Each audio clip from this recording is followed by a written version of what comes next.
नमस्कार। आज हम बात करने वाले हैं ब्रैम स्टोकर के मशहूर गॉथिक उपन्यास ड्रैक्युला के बारे में।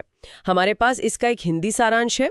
ये उपन्यास 1897 में आया था और काउंट ड्रैक्युला की कहानी है, जो शायद साहित्य के सबसे जाने माने पिशाच हैं। बिल्कुल। तो ये जो सारांश है, इसके जरिए हम कहानी के जो मुख्य मोड़ हैं, किरदार हैं, उनको समझेंगे। मकसद सिर्फ कहानी बताना नहीं है, बल्कि ये देखना है कि इस सारांश में क्या खास बात है ना? हाँ, और क्यों ये कहानी आज भी इतनी असरदार लगती है लोगों को। सही। तो चलिए इस पर और बात करते हैं। बिल्कुल।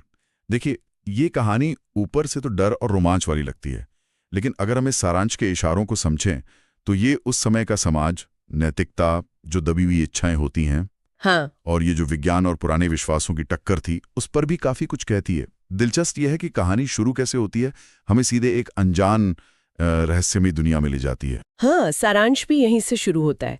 जॉनथन हाकर, एक नौजवान वकील, वो इंग्लैंड से जाता है ट्रांसिल्वेनिया काउंट ड्रैक्युला से मिलने, कोई जमीन का सौदा करने। शुरू में तो सब सामान्य सा लगता है, जैसे कोई बिजनेस ट्रिप हो, पर माहौल बहुत जल्दी बदलता है ना? एकदम।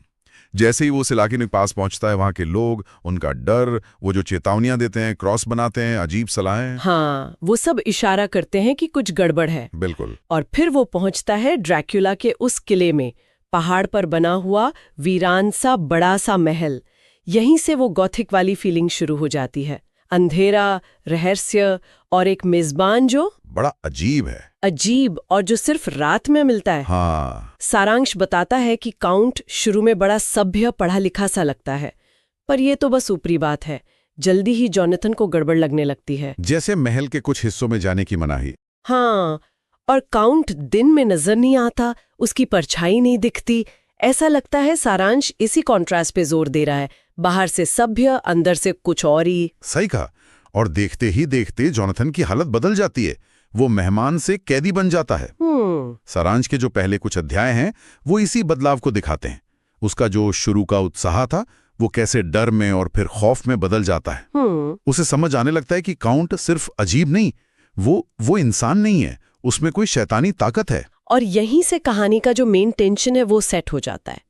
एक आम इंसान एक सुपरनैचुरल पावर के सामने फंस गया है। बिल्कुल। इसके बाद कहानी इंग्लैंड पहुंचती है, जैसा सारांश बताता है। हम मिलते हैं जॉनथन की मंगेतर मीना मरे और उसकी दोस्त लूसी वेस्टना से। हाँ, विडबी शहर में, जो ट्रांसिल्वेनिया से बिल्कुल अलग है। मॉडर्न, सुरक्षित सा लगने वाला माहौल। पर क्या वो सच में सुरक्षित है? सवाल ये है।